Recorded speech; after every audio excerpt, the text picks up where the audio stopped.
kemuliaan bagi Allah kita yang luar biasa. Haleluya, haleluya, haleluya. Kau Allah kami yang ajaib, Allah yang hebat, Allah yang luar biasa bagi kami Tuhan. Terima kasih Bapak, terima kasih Tuhan Yesus. Kami bersyukur buat anugerah-Mu yang begitu luar biasa bagi kami. Kami berterima kasih karena Tuhan begitu dahsyat dalam hidup kami. Kami bersyukur buat pengorbanan-Mu, buat kasih-Mu, buat kebaikan-Mu ya Tuhan. Sehingga kami menerima keselamatan, sehingga kami menerima kehidupan yang luar biasa dalam hidup kami. Dan hari ini kami datang kepada-Mu ya Bapa. Kami bawa hidup kami dan kami mau hidup kami juga mendapat pemulihan dari Tuhan, mengerti kehendak Tuhan dalam hidup kami, sehingga hidup kami menjadi pribadi seperti yang Tuhan mau. Untuk itu hari ini ya Bapa, urapi setiap kami dengan nikmat-Mu, buat kami mengerti kehendak-Mu dengan baik, terlebih mampukan kami supaya kami bisa hidup di dalamnya. Untuk itu berfirman bagi kami siap mendengar Engkau di dalam nama Yesus. Sama-sama kita berkata amin. Beri kemuliaan bagi Tuhan lagi, haleluya. Silakan duduk Bapak Ibu Saudaraku terkasih, puji Tuhan. Shalom, shalom, haleluya. Apa kabar Bapak Ibu Saudara hari ini? Luar biasa. Ada sukacita, men?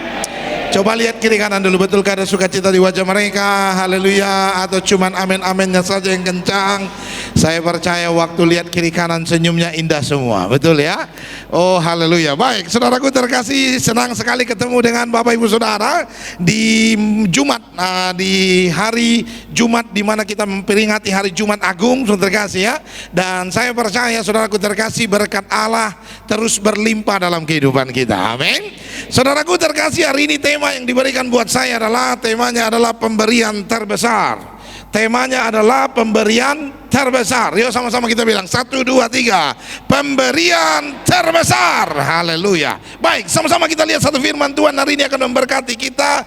Ayat yang sangat familiar sekali, tetapi hari ini akan memberkati kita kembali. Amin. Mari kita buka sama-sama dalam Yohanes pasal yang ketiga, ayatnya yang ke-16. Yohanes 3 ayatnya yang ke-16. Yang bawa Alkitab bisa buka kitab sucinya, yang Alkitabnya di handphone bisa buka handphone sucinya, saudara kasih ya. Karena semua harus suci, saudaraku terkasih. Haleluya. Kalau saudara nggak bawa Alkitab, handphone juga belum ada Alkitabnya, masih pakai Nokia 3310, saudaraku terkasih, jangan berkecil hati. Karena kalau sudah datang ke rumah Tuhan selalu ada jalan keluar, saudara kasih ya. Apa jalan keluarnya Pak Pendeta? Boleh lihat di depan. Saya sudah siapkan besar-besar tulis, saudara kasih. Saya harap saudara bisa lihat, saudara kasih ya, dan bisa baca, saudara kasih toh. Tapi kalau misalnya kau rabun jauh juga, tetap nggak usah berkecil hati, saudara kasih. Karena kalau sudah datang ke rumah Tuhan selalu ada apa? Jalan keluar, saudara kasih. Boleh lihat kiri kanan ya. Karena ini tidak ujian jadi boleh nyontek. Lihatlah sebelah kiri. Kalau kiri nggak bawa, lihat kanan. Kanan nggak bawa juga, tepuk pundak mereka, bilang lain kali kalau ibadah kita jangan duduk sebelahan ya, langsung kasih betul ya, supaya kita bisa baca firman, saudara kasih toh. Saudaraku terkasih, tapi kalau kiri kanan nggak bawa juga tetap nggak usah berkecil hati, karena firman Tuhan berkata begini, iman timbul dari pendengaran, pendengaran akan firman Tuhan. Jadi kau cukup dengar baik-baik. Selama saya khotbah dengar baik-baik, tutup mata dengar baik-baik, saudara kasih ya, supaya konsentrasi, saudara kasih, pasti kau diberkati juga. Amin. Tapi kalau misalnya kau budak juga, saudara kasih betul ya, ini berat nih, saudara kasih ya. Sudah semua jalan keluar dikasih, semuanya mentok, saudara kasih ya. Tetap ada solusinya. Solusi terakhir apa? Tidurlah, saudara kasih ya. Karena kalau sudah nggak bawa Alkitab, handphone nggak ada Alkitab, lihat kiri kanan nggak punya Alkitab, lihat depan rabun jauh, saudara kasih ya, pendengaran juga terganggu. Jauh lebih baik kalau kau tidur, saudara kasih. Karena kalau sampai kau bangun, saudara kasih, saya pastikan kau pasti ganggu yang lain, saudara kasih, betul ya. Karena nggak bisa ngapa-ngapain, saudara kasih. No? Tapi hari ini saya percaya kita semua siap baca firman Tuhan. Amin. Ayo kita baca dengan suara kencang. 1, 2, 3. Karena begitu besar kasih Allah akan dunia ini, sehingga Ia telah mengaruniakan anaknya yang tunggal, supaya setiap orang yang percaya kepadanya tidak binasa, melainkan beroleh hidup yang kekal. Haleluya. Saudaraku terkasih, perhatikan baik-baik. Saudaraku terkasih, firman Tuhan bilang kematian Kristus di kayu salib ini adalah bentuk dari pemberian Allah yang terbesar bagi kita. Pemberian Allah yang besar, yang luar biasa, yang membuat kita memperoleh keselamatan yang hebat, saudaraku terkasih. Tetapi hari ini saudaraku terkasih, dengan kematian Kristus di kayu salib, kita belajar bersama apa yang dimaksud dengan pemberian terbesar. Supaya dalam hidup ini saudaraku terkasih, engkau tidak cuma memberi, tapi kau memberi dengan cara memberi yang terbesar. Amin.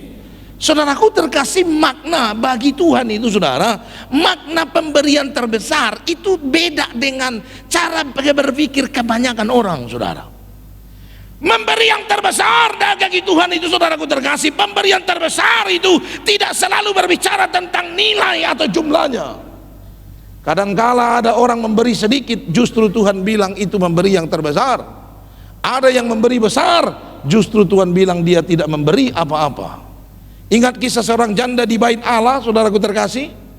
Firman Tuhan berkata, saudara, orang-orang kaya, saudaraku terkasih, datang bawa begitu banyak persembahan, barang-barang yang berharga. Ada yang kasih emas, ada yang kasih perak, ada yang kasih piala, ada yang kasih perunggu, ada yang kasih barang-barang yang begitu berharga. Tetapi tiba-tiba datang seorang janda yang tidak memiliki apa-apa. Dia datang hanya memberi beberapa keping peser saja, saudara kasih. Lalu Tuhan Yesus berkata, lihat janda itu, dia memberi lebih besar daripada semua yang memberi hari itu. Kenapa saudaraku terkasih? Karena standar penilaian Allah tentang memberi yang terbesar itu beda dengan cara berpikir kita. Kita sering kali saudaraku terkasih berpikir kalau sudah memberi sesuatu nilai yang besar, lalu kita berpikir kita sudah menjadi orang yang hebat dan dilihat banyak orang memberi yang terbesar. Yes, mungkin di depan mata orang engkau berbangga, tapi di mata Tuhan, Tuhan bilang, aku tidak mengenal engkau. Saudara, hari ini saya pikir semua kita sepakat, kita jangan sampai sudah memberi tapi ternyata tidak bermakna apa-apa. Amin. Saya pikir semua kita sepakat, betul ya? Jangan sampai kita sudah memberi, saudaraku terkasih, tapi tidak punya makna apa-apa, tidak bernilai di mata Allah, bahkan menjadi kekejian di mata Tuhan. Jangan sampai itu terjadi dalam hidup kita. Kita mau kita memberi, tapi kita juga berkenan di mata Tuhan karena kita memberikan yang terbesar bagi Tuhan. Amin. Kalau begitu pertanyaannya, saudaraku terkasih, bagaimana bentuk pemberian terbesar menurut firman Tuhan? Kita belajar dari waktu Tuhan Yesus diberikan untuk menebus dosa kita, karena Yesus adalah pemberian terbesar. Apa yang bisa kita lihat, saudaraku terkasih? Saya temukan paling tidak ada 3 bentuk pemberian terbesar yang diteladankan Tuhan bagi kita. Apa itu, saudaraku terkasih? Yang pertama, mari sekali lagi lihat Yohanes 3 ayat 16 tadi. Yang pertama, firman Tuhan berkata, karena begitu besar kasih Allah akan dunia ini, sehingga ia telah mengaruniakan anaknya yang tunggal. Ini yang pertama. Yang pertama, firman Tuhan bilang, dia kasih anaknya yang tunggal, dia kasih Yesus bagi kita, dia korbankan dan berikan Kristus untuk menebus dosa kita. Dasarnya jelas, bukan karena kita minta, bukan karena kita baik, bukan karena kelihatan kita hebat, bukan karena kita sepertinya berharap kepada Tuhan. Betul?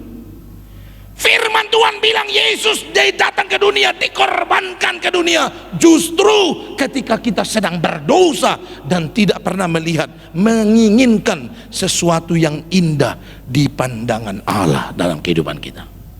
Firman Tuhan berkata, Yesus, saudaraku terkasih, dikorbankan bagi kita karena kasih Allah yang begitu besar bagi kita. Amin. Ini bicara tentang apa, saudaraku terkasih? Yang pertama, dengar, pemberian terbesar itu dasarnya haruslah lahir dari dasar yang benar.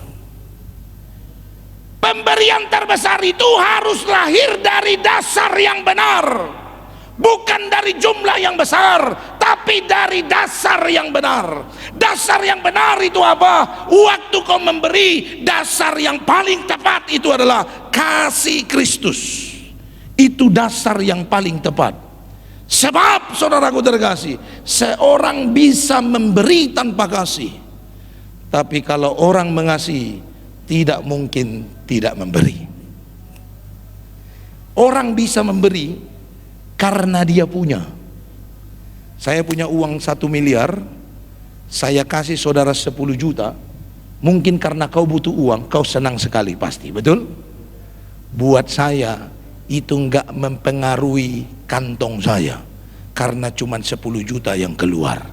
Saya masih punya 9 miliar 990 juta lagi. Artinya apa? Kadangkala orang memberi terlihat besar bukan karena kasih, tapi karena dia punya. Saudara dengar, yang kayak gini saudaraku terkasih, sekalipun terlihat besar, saya mau kasih tahu buat saudara, itu tidak bermakna apa-apa sama Tuhan. Bahkan kadangkala itu berujung kepada kesombongan. Banyak orang sudah memberi besar, ujung-ujungnya ngatur, betul? Orang kalau sudah kasih kita uang banyak, saudaraku terkasih, biasanya apa yang kata dia, semua kita bilang betul. Kadangkala dia salah pun kita anggap betul. Betul? Lihat kiri kanan, bilang sama dia, jangan gitu kau. Bilang sekasih, betul ya? Saudaraku terkasih dalam nama Tuhan Yesus, jangan karena sudah memberi besar lalu saudara pikir saudara menjadi orang yang perlu didengar. Saya mau kasih tahu buat saudara, kau tidak berkenan di hadapan Allah. Orang yang memberikan, saudaraku terkasih, pemberian terbesar, dia harus memberikan dengan kasih. Sebab pemberian tanpa kasih sangat berpotensi besar membawa engkau kepada kekecewaan dan kejahatan. Selanjutnya lanjut. Saudara lihat, saudaraku terkasih, kalau pemberian tanpa kasih ini sangat berpotensi membuat engkau kecewa dan membuat engkau merancang kejahatan. Kalau kita kasih seseorang kepada orang lain, dasarnya tidak kasih, biasanya berharap kembali, betul? Ada orang memberi, nih ya, saya kasih tahu saudara ya, ada orang memberi, memang dia pengen memberi, pasti ini tidak berharap apa-apa, ini yang kasih tadi. Tapi ada orang memberi karena dia berharap satu kali nanti dia itu orang bisa tolong dia, betul? Yang ketiga, ada orang memberi karena memang sudah ada rencananya. Waktu dia beri, begitu diterima langsung dikasih tahu apa yang harus dikerjakannya. Ada yang begitu. Saudaraku terkasih dengar, kalau kau memberi tanpa kasih karena ada niat, karena ada tujuan, karena ada rencana, begitu rencanamu tidak tercapai, begitu rencanamu tidak terpenuhi, saya percaya kau pasti marah dan kau akan bilang, dasar itu orang tidak ngerti berterima kasih. Betul? Sudah dikasih, bukannya dengarin kita, malah berbalik menentang kita. Saudara dengar, hanya kasih yang bisa membuat seseorang tulus memberi. Cuman kasih Tuhan, saudaraku terkasih, yang membuat seseorang bisa memberi dengan tulus. Jadi kalau kau memberi, pastikan dasarnya kasih. Coba saudara lihat Lukas 6 ayat 30, firman Tuhan bilang begini. Lukas pasal 6, saudaraku terkasih, ayat yang ke-30, firman Tuhan berkata begini, berilah kepada setiap orang yang meminta kepadamu, dan jangan meminta kembali kepada orang yang mengambil kepunyaanmu. Agak kurang enak ini ayat ini, saudara kasih, betul ya? Saudaraku terkasih, diambil tapi tidak mengembalikan, saudara ya. Tapi saya mau kasih tahu buat saudara dengar, kalau kau memberi, dasarnya harus kasih. Tapi kalau kau minjam, lain ceritanya. Kalau minjam harus kembaliin, ya. Kalau sekarang ini saya perhatikan orang kalau udah minjam, senyumnya indahnya nggak kira-kira, kalah pelangi, saudara kasih, betul ya? Indahnya pelangi kalau waktu minjam, begitu mau balikin, saudara kasih minta balik, waduh, itu lebih galak dari singa, saudara kasih, betul ya? Saudaraku terkasih dalam nama Tuhan Yesus, kita ini bicara tentang memberi, bukan meminjam.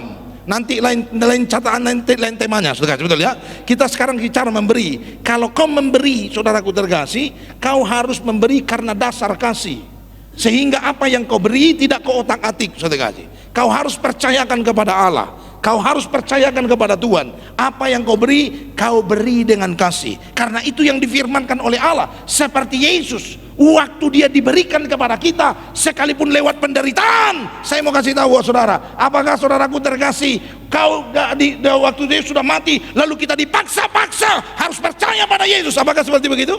Tidak seperti itu. Tidak ada ayat firman Tuhan tulis begitu. Jangan kau bawa ayat firman Tuhan. Firman Tuhan bilang, saudaraku terkasih, siapa yang percaya kepadanya memperoleh keselamatan. Jadi hari ini kalau kau sampai ada di tempat ini karena kau percaya kepada Tuhan, itu bukan karena Tuhan paksa kau, tapi kau serahkan hidupmu pada Tuhan, dan Tuhan ubah hidupmu menjadi pribadi yang berkenan di hadapan Allah. Itu prinsipnya. Orang yang memberi dengan kasih, saudaraku terkasih, pasti akan melihat sesuatu yang luar biasa dari Allah. Makanya sebelum kau memberi, taruh kasih Tuhan dalam kehidupanmu. Supaya apa? Supaya Tuhan membuat engkau mengerti kapan harus memberi, apa yang harus kau beri, dan kepada siapa engkau harus memberi. Kalau kasih Tuhan itu sudah mengarahkan kehidupanmu untuk memberi, saya percaya kau akan memberi dengan tulus dan betul-betul berkenan di hati Tuhan. Amin. Jadi yang pertama, saudaraku terkasih, pastikan dirimu punya kasih Allah. Karena kasih Allah itulah yang akan mendorong engkau untuk mampu memberi. Kalau ada orang pelit, saya pastikan tidak punya kasih Allah ini orang, saudara kasih, betul ya? Masa Pak Pendeta? Firman Tuhan tulis, makanya firman Tuhan tulis, orang pelit itu nggak masuk surga. Ah, yang benar Pak Pendeta, emang ada ayatnya, saudara kasih, betul ya? Ada ayatnya. Coba saudara, saya nggak tulis sini ya, teringat saja. Mungkin Roh Kudus kasih tahu saya supaya yang pelit-pelit bertobat, saudara kasih. Saudaraku terkasih, coba saudara buka 1 Korintus pasal 6. Coba buka 1 Korintus pasal 6, saudara kasih. Yang bawa Alkitab, saudara. Yang bawa Alkitab, saudaraku terkasih. 1 Korintus pasal 6. Supaya hari ini saudara kasih, pastikan dirimu tidak pelit, saudara, dan punya kasih Allah, sehingga engkau berkenan di mata Tuhan. 1 Korintus pasal 6. Coba buka 1 Korintus pasal yang ke-6. Ayatnya saudaraku terkasih, yang ke-6 ayat yang ke-11. 1 Korintus pasal yang ke-6 ayat yang ke-11. Coba saudara lihat ayat firman Tuhan ini. 1 Korintus pasal 6 ayat yang ke-9, saudara terkasih. Kita mulai dari ayat yang ke-9, saudara ya. 1 Korintus pasal 6 ayat yang ke-9. Firman Tuhan bilang begini, atau tidak tahukah kamu bahwa orang-orang yang tidak adil tidak mendapat bagian dalam apa katanya? Kerajaan Allah. Siapa yang tidak adil itu? Firman Tuhan bilang, jangan sesat. Yang tidak adil itu adalah orang cabul, penyembah berhala, orang berzina, banci, pemburit, pencuri. Lalu apa katanya? Tahu orang kikir? Tahu orang kikir? Pelit. Firman Tuhan bilang orang pelit nggak dapat bagian dalam kerajaan Tuhan. Lihat kiri kanan, bilang sama dia, jangan pelit kau. Bilang sengaja, betul ya? Saudaraku terkasih, supaya jangan sudah capek-capek kau ibadah, saudara kasih, betul ya? Sudah capek-capek teriak-teriak, saudaraku terkasih, berdoa. Tak taunya kau pelitnya nggak kira-kira, saudara kasih toh. Lalu pas Tuhan datang, kau nggak masuk kerajaan Allah, kau komplain. Kau bilang sama Tuhan, bukankah aku sudah bernubuat, bukan aku sudah ibadah, bukan aku sudah melakukan perintahmu, bukan aku sudah melayani engkau. Lalu Tuhan bilang, sorry bro, kau pelitnya nggak kira-kira, saudara kasih, betul ya? Sorga bukan tempat orang pelit, saudara kasih. Saudaraku terkasih, hari ini dengar, kalau kau pengen bisa memberi dengan tulus, dasarnya harus kasih. Kalau kasih Tuhan sudah Tuhan taruh dalam hidupmu, saya percaya sekali, saudara kasih, kau akan berani memberi dengan apa yang dikehendaki oleh Allah dalam kehidupanmu. Amin. Itu yang pertama.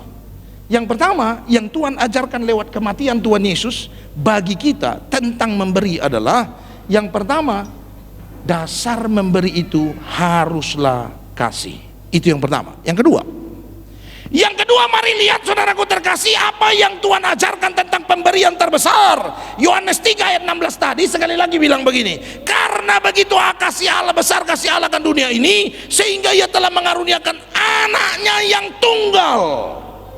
Saudara perhatikan, pemberian terbesar Allah itu firman Tuhan bilang adalah anaknya yang tunggal. Saudaraku terkasih, dengar, ini maksudnya apa?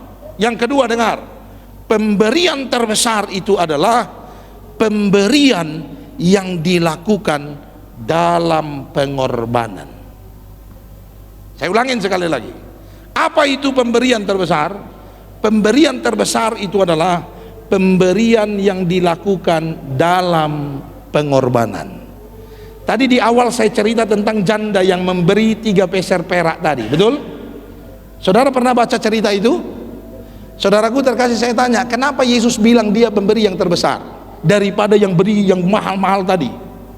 Firman Tuhan bilang, Yesus bilang, karena yang pertama tadi memberi dalam kelebihannya, si ibu ini memberi dalam kekurangannya. Orang yang berani memberi dengan pengorbanan, saudaraku terkasih, itu baru pemberian terbesar. Makanya saya bilang tadi, kalau saya punya uang 1 miliar, kasih orang 1 juta, tutup mata, karena itu tidak mengurangi isi kantong saya. Karena bunga dari 1 miliar bulan depan itu dapat lebih dari 1 juta, betul? Tapi kalau ada orang membeli dengan pengorbanan, saudara kasih, ini baru namanya pemberian terbesar. Kita kalau dengar istilah pengorbanan, karena sudah terlalu sering dengar, jadi nggak terlalu greget di hati kita, karena sudah terlalu sering dengarnya. Nah sekarang saya mau buat greget lagi hati saudara. Saudaraku terkasih, coba saya mau tanya buat saudara, kenapa pemberian Allah, pemberian Kristus bagi kita itu sebetulnya sesuatu hal yang luar biasa? Karena dia berikan anaknya yang tunggal, kata firman Tuhan. Saya mau tanya buat saudara, yang dimaksud dengan tunggal itu apa? Apa? Grup A, biar cepat, saudara kasih, betul ya? Ini grup A, grup B, grup C, saudara kasih ya. Grup A, tunggal itu apa? Satu-satunya. Grup B, satu-satunya. Grup C, sama, saudara kasih, supaya aman. Jadi kalau mereka salah, kita sama-sama salah, saudara kasih ya. Mereka benar, kita sama-sama benar, saudara kasih. Saudara, betul, yang dibilang dengan tunggal itu satu dan satu-satunya. Bukan satu, kalau satu di Jakarta, satu di Surabaya, satu di Bogor, itu bukan tunggal namanya. Satu dan cuman satu-satunya, itu tunggal. Dan yang cuman satu-satunya itu diberikan buat kita. Coba saya mau tanya buat saudara, siapa di sini yang sudah punya anak? Boleh angkat tangan yang sudah punya anak. Oh banyak, saudara kasih ya. Jangan yang punya anak tidak mau angkat tangan, belaga, sudah ketahuan, apalagi udah tua ketahuan, saudara kasih, betul ya. Saudaraku terkasih, oke, sekarang pertanyaannya, siapa yang punya anak lebih dari 1? Oh banyak, turun. Punya anak lebih dari 2? Masih banyak, turun, saudara kasih, betul ya. Punya anak lebih dari 3? Oh masih banyak juga, turun lagi, saudara kasih. Lebih dari 4? Ada 1 ibu, ada lagi yang lain? Oh ada di belakang, betul, turun lagi. Lebih dari 5? Ada? Ada yang anaknya lebih dari 5? Nggak ada. Wah, nggak ada apa-apanya sama mama bapak saya. Anak mama bapak saya 10, saudara kasih, betul ya. Saya nomor 7, saudara kasih. Adik saya masih ada 3 sekarang, saudara ya. Saudaraku terkasih, sekarang tadi yang lebih dari 4 tadi siapa? Ibu tadi, anaknya berapa bu? 5, oke. Karena cuman ibu ini yang angkat tangan, kita jadikan ibu ini korban saja, saudara kasih, betul ya. Saudaraku terkasih, oke bu, saya mau tanya sama ibu. Ibu anaknya 5, ya. Ibu siapa namanya? Ibu Nenggolan. Oke, Inang Nenggolan. Inang, anaknya 5 kan? Oke, saya mau tanya, Inang, mau nggak kasih anaknya 1 buat kita supaya kita potong? Kasih, betul. Dan kalau Inang kasih anaknya, kita potong, kita salibkan dia, kita diselamatkan semua Inang. Tapi kalau Inang nggak kasih anaknya, kita nggak diselamatkan. Inang mau nggak? Itu anaknya yang di sebelah Inang ya? Anaknya yang sebelah. Oh pantas langsung ngelirik dia. Sampai dia bilang iya, sudah kasih, betul. Dari tadi gue udah ngelirik terus, sudah kasih, betul. Jangan sampai saya lagi yang dikasih mau dipotong, sudah kasih. Saudaraku terkasih, mau nggak Inang? Nggak mau. Kan ada 5, kalau kasih 1 masih ada 4, sudah kasih, betul ya. Kasih 1 aja, sudah kasih. Mau nggak Inang? Susah. Atau ada di sini yang mau kasih 1? Saya ada pak, anak saya nakal saya ini, potong aja nih, potong aja. Ada yang begitu? Ada? Soalnya nakal banget nih anak, ada yang begitu? Nggak ada. Senakal-nakalnya pun anak kita, berat bagi kita untuk melihat dia menderita. Betul? Betul tidak? Senakal apapun dia, waktu dia menderita, sakit hati kita. Betul ya? Saudara dengar, Yesus itu anaknya yang tunggal, tidak ada yang lain, only one. satu-satunya, tapi hanya karena kasihnya kepada kita. Karena supaya kita diselamatkan, dia diberikan kepada kita lewat pengorbanan. Saya menulis, saudaraku terkasih, pengorbanan yang dilakukan Tuhan waktu menyerahkan Yesus kepada kita itu 2 kali. Pengorbanan pertama adalah waktu dia kasih Yesus, anaknya yang tunggal, diserahkan menjadi manusia. Itu pengorbanan yang besar. Yang tadinya maha kuasa, yang tadinya maha hebat, yang tadinya maha luar biasa, menjadi terbatas seperti saudara dan saya. Itu pengorbanan yang luar biasa. Siapa di sini yang tadinya punya kedudukan tinggi, punya harta berlimpah, kaya raya, tiba-tiba jadi gembel? Ada yang mau? Tidak ada yang mau. Yesus yang maha kuasa, waktu diserahkan kepada manusia, jadi manusia, dia melepas semua kemahakuasaannya. Dia menahan diri untuk tidak melakukannya. Itu yang pertama. Yang kedua, waktu dia mati di kayu salib. Ini pengorbanan yang begitu luar biasa, mengerikan. Siapa di sini yang sudah pernah ke Israel? Boleh angkat tangan? Ibu gembala. Ada yang lain? Ada yang lain? Nggak ada, saudara, betul ya? Harus dibuat grup Bu Gembala, kita pergi ke Israel, saudara, no? Ajak semua jemaat, saudara ya. Saudaraku terkasih dalam nama Tuhan Yesus, kalau saudara pernah pergi ke Israel, saudara akan melihat bagaimana napak tilas perjalanan Tuhan Yesus.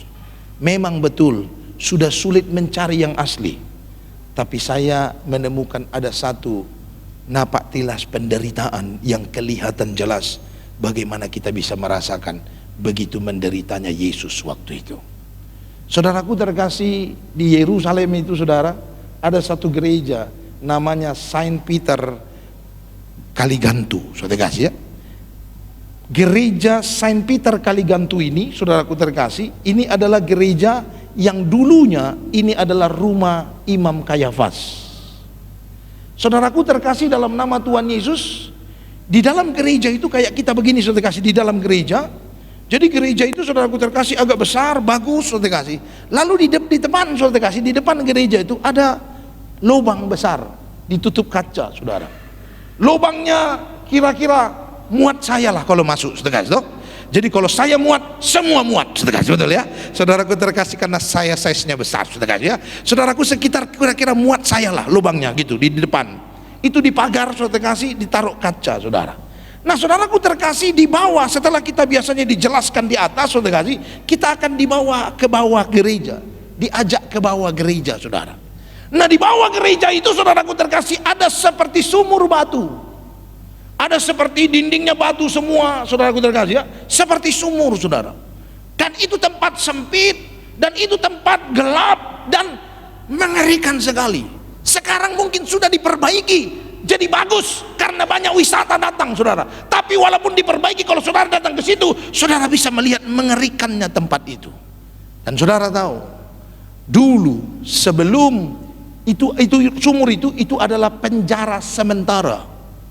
Kalau kita sekarang polsek, sebelum dikasih hukuman, masukkan dulu tahanan sementara, betul? Nah, ini tahanan sementara, saudara kasih. Sebelum dihukum mati, sebelum Yesus diserahkan kepada para imam pada saat itu untuk disalibkan, dia dimasukkan ke tempat itu. Bagaimana cara memasukkannya? Sebelum dia dihukum, biasanya seorang penjahat atau pemberontak harus disiksa dulu. Kalau saudara baca firman Tuhan di tempat Imam Kayafas, Yesus dicabik-cabik begitu luar biasa, betul? Sampai berdarah-darah, saudara kasih. Dan saudara dengar cambuknya itu bukan cambuk yang main-main. Ada 2 cambuk. Yang pertama berbentuk rotan, saudara kasih. Dan kalau dipukul, itu bukan cuma memar, saudara kasih, itu bisa merobek kulit-kulit saudara. Lalu cambuk yang kedua, saudaraku terkasih, ujungnya ada pengaitnya, saudara. Kalau saudara pernah nonton film The Passion of Christ, pernah nonton itu?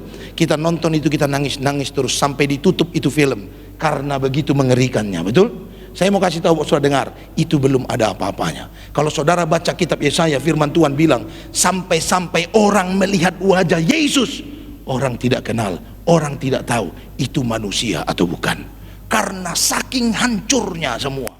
Dan saudaraku terkasih, sebelum diserahkan kepada pengadilan, saudara terkasih, Yesus dimasukkan ke penjara itu. Bagaimana caranya? Caranya adalah lewat lubang yang di atas tadi. Yesus digantung pakai tali, lalu diputus talinya dan dia jatuh ke bawah. Saudara bisa bayangkan betapa menderitanya hari itu, betapa sakitnya yang dialami oleh Yesus.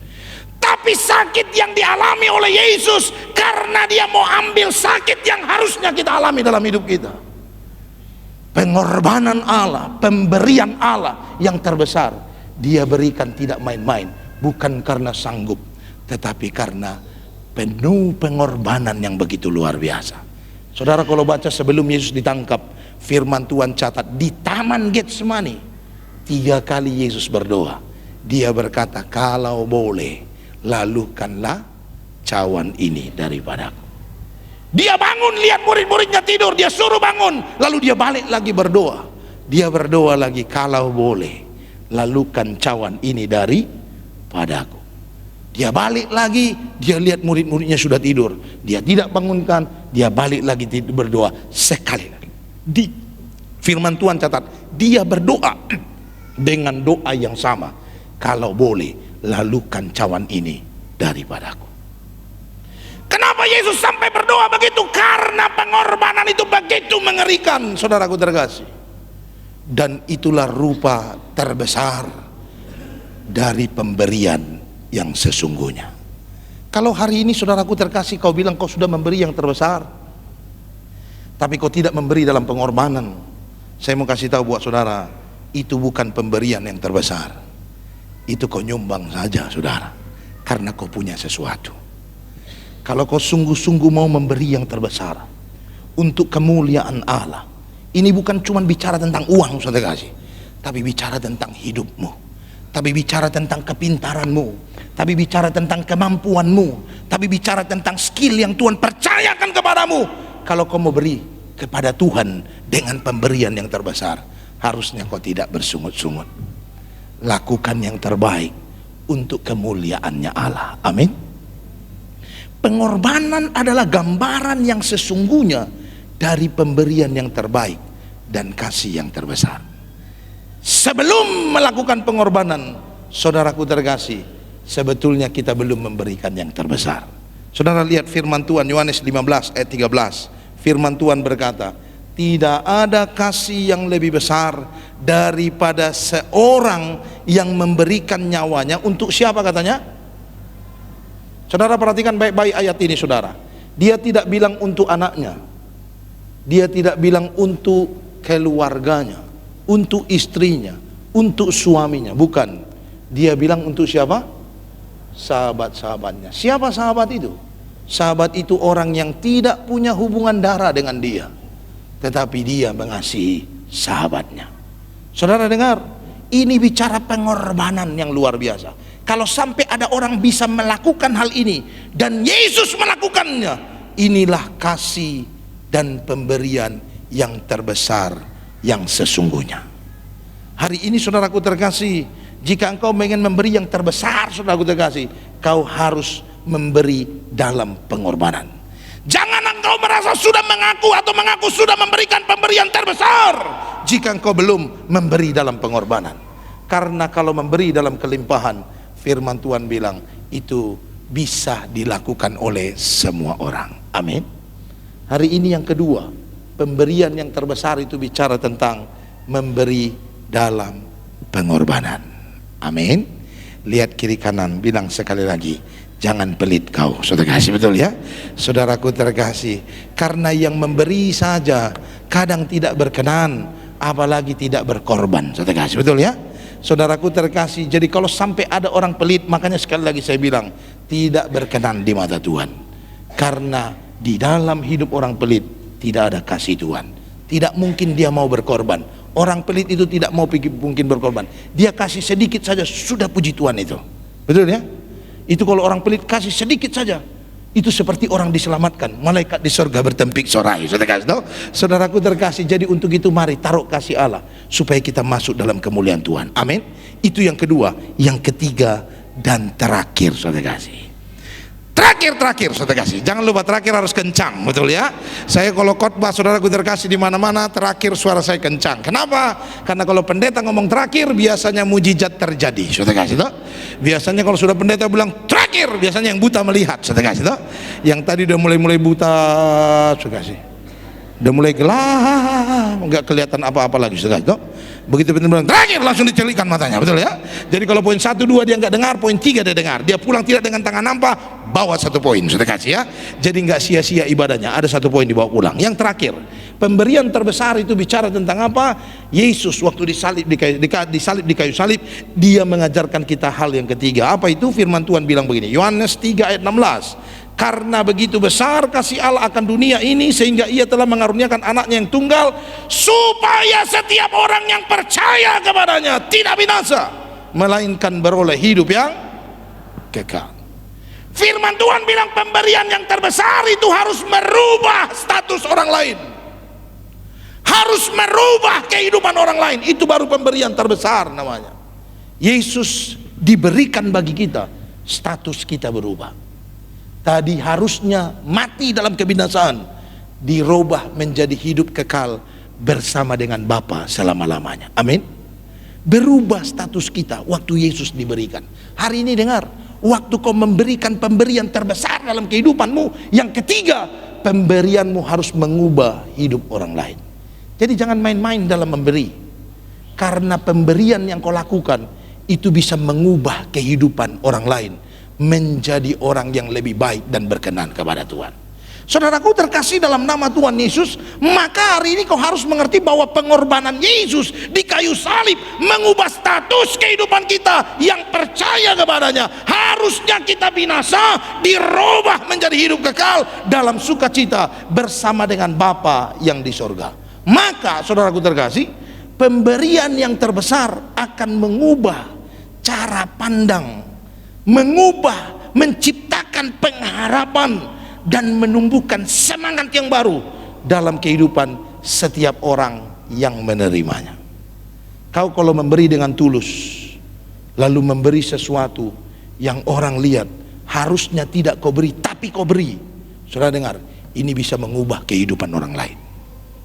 Orang akan bilang, wah luar biasa dia, pantas dia diberkati. Akhirnya apa? Akhirnya dia akan berusaha mengubah cara hidupnya, sehingga dia memberi seperti orang yang dilihatnya. Hari ini kalau kau pengen mengubah kehidupan orang lain, saudara kasih, mari rubah kasihmu yang ada dalam kehidupanmu. Jangan biasa-biasa saja, taruh kasih Allah yang tulus, sehingga waktu engkau memberi dengan cara yang terbaik. Dalam Ibrani 13 ayat 16 firman Tuhan bilang, dan janganlah lupa, dan janganlah kamu lupa berbuat baik dan memberi bantuan, sebab korban yang demikian yang berkenan kepada Allah. Kau mau tahu apa korban paling berkenan kepada Tuhan? Waktu kau memberi dengan tulus dan memberi dengan cara yang terbaik. Itu korban yang berkenan kepada Tuhan. Semua yang terbaik yang kita berikan itu mengubah kehidupan orang lain, percayalah. Kalau bapak ibu nggak percaya, nanti bapak coba perhatiin deh. Biasanya kalau memberi sesuatu kepada istri biasa-biasa, coba kasih luar biasa. Kalau dulu dia pakai bedaknya Oriflame, ya dong. Waktu istri bilang, pi beliin aku bedak dong, kau jangan beliin Oriflame, beliin yang lebih tinggi. Apa yang lebih tinggi? Apa itu yang glowing, sudah kasih, betul ya? Apa itu? Beliin yang begitu, sudah kasih. Saya percaya langsung istri bapak bilang begini, wah luar biasa suami saya. Hatinya berubah, kecantikannya berubah. Kenapa? Karena bedaknya berubah. Betul? Jangan kau pengen istri tambah cantik, tapi istri minta beliin bedak, beliin bedak, biasa pakai Oriflame, kau belinya Herosin, sudah kasih, betul ya? Sudah kasih. Itu istri bukan tambah cantik, gatal-gatal, sudah kasih, betul ya? Mukanya jadi hitam karena itu bedak panas, saudara. Saudaraku terkasih, pemberian itu mengubah orang lain. Betul? Ibu-ibu ya, nanti bisa coba, saudara kasih. Ibu-ibu, coba kau hargai suamimu, berikan perhatian yang beda daripada sebelumnya. Kalau biasanya kau bikin kopi, setelah bikin kopi langsung taruh di meja, terus kau teriak, sudah di meja kopinya, sudah kasih, betul ya? Saudaraku terkasih, suami biasanya mendengar itu karena sudah biasa, dia diam aja, sudah kasih. Ya dia pergi ke meja, dia minum, mau bilang apa saudara ya. Tapi coba beda caranya. Setelah kau bikin kopi, kau bawa ke kamar. Pi, kopinya sudah jadi. Kau mau minum di kamar atau di luar? Biar ku taruh ini kopi. Suami saudara, tadinya kalau bangun biasanya ngusap-ngusap mata, langsung terang, saudara kasih, betul ya? Ini pemberian yang berbeda, saudara kasih. Terbaik, saudara. Saudara dengar, semua yang kita lakukan dengan cara yang terbaik pasti menghasilkan sesuatu yang berbeda. Betul? Semua. Apapun itu, kalau kau lakukan dengan cara yang terbaik pasti menghasilkan hasil yang berbeda. Yang sederhana sekalipun sama menghasilkan hal yang berbeda. Ilmu kesehatan bilang kalau kita makan, nanti kita mulai dari yang sederhana ya. Ilmu kesehatan bilang kalau kita makan, yang sehat itu adalah dikunyah 32 kali. Betul? Selama ini ada nggak yang masih melakukan itu? Nggak yakin saya, sedekah, betul ya? Yang ada baru 3 kali langsung telan, sedekah itu. Kadang baru dimasukin taruh air biar masuk semua, sedekah, betul ya? Jadi cepat makannya, sedekah. Tapi nanti coba robah jadi lebih baik. Artinya apa? Kunyah 32 kali. Saya berani taruhan, sebulan saja kau lakukan, caranya itu akan mengubah kesehatanmu. Itu prinsip. Ibu-ibu kalau bermake up, coba ganti gayanya. Kalau biasanya main cepat saja, bikin alis sudah terkasih pakai tatakan, sudah sebetulnya bercepat, sudah kasih, biar langsung.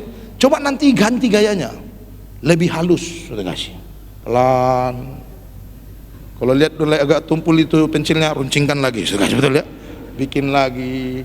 Kalau biasanya 5 menit, kali ini setengah jam, saudara. Saudara dengar, saya kasih tahu buat saudara, kau nggak usah bilang sama suamimu, Pi tambah cantik nggak? Nggak usah bilang, dia yang bilang, tambah cantik kau, saudara, betul ya. Berubah, saudara kasih. Kenapa berubah, saudara kasih? Karena caranya lebih baik, betul. Maka hari ini dengar, kalau kau memberikan sesuatu kepada orang lain dan pemberianmu itu adalah pemberian yang terbaik, saudaraku terkasih, saya yakin pemberianmu akan mengubah kehidupan orang itu. Maka hari ini saudara, jangan main-main dengan pemberian. Kalau kau memang harus memberi, berikan yang terbaik. Kalau kau tahu kau harus memberi, berikan yang terbaik. Karena kalau kau memberi yang terbaik lalu kau tidak mendapat balasan dari orang yang kau beri, dengar, Tuhan melihat engkau dan Tuhan yang akan membalas kebaikanmu dengan berlipat-lipat kali ganda. Beri kemuliaan bagi Tuhan kita yang luar biasa. Saudaraku terkasih, maka untuk itu saudara, mari kita belajar memberikan yang terbaik dalam kehidupan kita. Terutama ketika kita harus memberi kepada Tuhan. Jangan sampai memberi dengan asal-asalan. Berikan yang terbaik seperti Tuhan sudah memberikan yang terbaik kepada kita, yaitu Yesus Tuhan kita. Mari bangkit berdiri, saudaraku terkasih. Kita bawa hidup kita dalam tangan Tuhan. Kita mau katakan satu pujian kepada Tuhan. Kemanakah aku dapat pergi? Bisa? Kunci A ya. Kemanakah aku dapat pergi? Bisa ya? Oke. Kalau nggak bisa saya kasih tahu kemana kita harus pergi, saudara-saudara. Tapi karena bisa, yuk kita bawa hidup kita dalam tangan Tuhan. Sungguh besar pengorbanan Tuhan kepada kita. Sungguh besar kerinduannya dalam kehidupan kita.